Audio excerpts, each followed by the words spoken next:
बिस्मिल्लाहिर्रहमानिर्रहीम। टेस्टी। जी हाँ, बहुत ही टेस्टी अशिया हमारे यहाँ गंदम के आटे से बनाई जाती हैं। लेकिन गंदम के आटे को लंबे अरसे तक कैसे स्टोर करना है ये हम में से बहुत कम लोग जानते हैं। बहुत से घरों में गंदम इकट्ठी मंगवाई जाती है, फिर जैसे जैसे ज़रूरत पड़ती है उस गंदम को पिसवा के आटा तैयार किया जाता है। और बहुत से घरों में डायरेक्ट ही आटे की बोरी लाई जाती है। बरसात के मौसम में अक्सर घरों में ये मसला फेस किया जाता है कि आटे में सुसरी और सुंडियां पड़ जाती हैं, जो कि बहुत ही तकलीफ का बायस बनती हैं।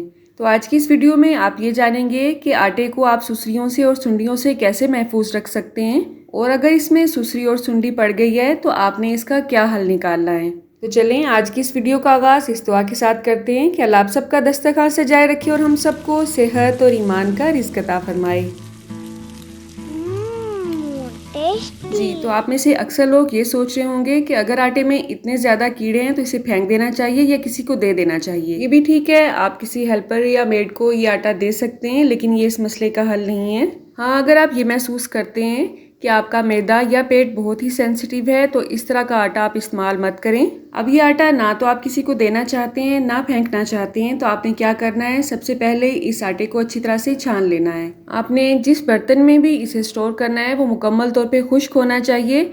अमूमन किसी लोहे के बड़े जार में या प्लास्टिक के बड़े जार में आटा स्टोर किया जाता है। जिस जार में भी आपने इसे स्टोर करना है उसमें आटे की एक लेयर लगाएंगे। यहाँ पे मेरे पास नीम के दरख्त की खुश्क टहनियाँ हैं जिन्हें मैंने छाँव में खुश्क किया है। 2 से 3 दिन में मुकम्मल तौर पे ये ड्राई हो जाती हैं। अब आटे की उस फर्स्ट लेयर के ऊपर आपने इस नीम की टहनियों की एक लेयर बिछा देनी है और उसके ऊपर आपने आटा डालना है। इस तरह से जितना भी आटा आपके पास है उसकी लेयर्स बिछाते जाएंगे और साथ ही साथ नीम की टहनियों की भी लेयर बिछाते जाएंगे। अब आपके जहन में ये सवाल भी आ सकता है कि नीम की टहनियाँ या पत्ते हेल्थ के लिए अच्छे होते हैं कि नहीं।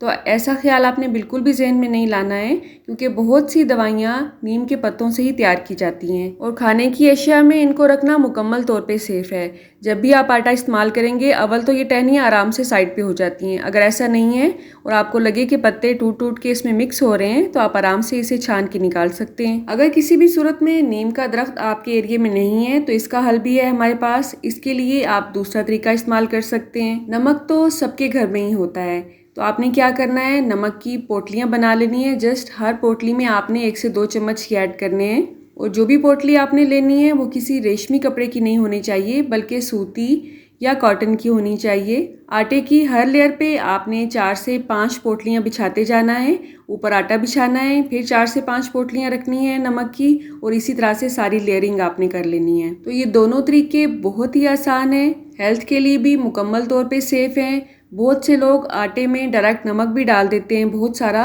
लेकिन अगर आपके घर में कोई भी बीपी का पेशेंट है तो उसके लिए ये आटा अच्छा नहीं है। तो बेहतर यही है कि आप नमक को किसी पोटली में बांध के ही आटे में रखें। यही दोनों तरीके आप चावलों को महफूज करने के लिए भी इस्तेमाल कर सकते हैं। लेकिन चावलों को महफूज करने के लिए एक और चीज़ भी इस्तेमाल की जाती है और वो है बोरिक पाउडर। अगर आपके घर में कैरम बोर्ड है तो आपके घर में बोरिक पाउडर भी ज़रूर होगा, और अगर नहीं है तो ये बहुत ही आसानी से हर स्टोर से मिल जाएगा आपको। जस्ट 15 से 20 रुपए की एक छोटी सी पुड़िया आती है उसकी, उसे आप अगर डायरेक्ट भी चावलों में शामिल कर लेते हैं तो वो नुकसानदेह नहीं होता है, क्योंकि चावलों को हम धो के ही इस्तेमाल करते हैं। धोने से वो बोरिक पाउडर आराम से चावलों से निकल जाता है और सुसरी और सुंडी से महफूज रहते हैं चावल। एक और जरूरी बात, जब भी आपने नेक्स्ट आटा ड्रम में डालना है कोशिश करें कि उस आटे के ड्रम को अच्छी तरह से धुलवा के मुकम्मल तौर पे धूप लगवाएं 5 से 6 घंटे के लिए।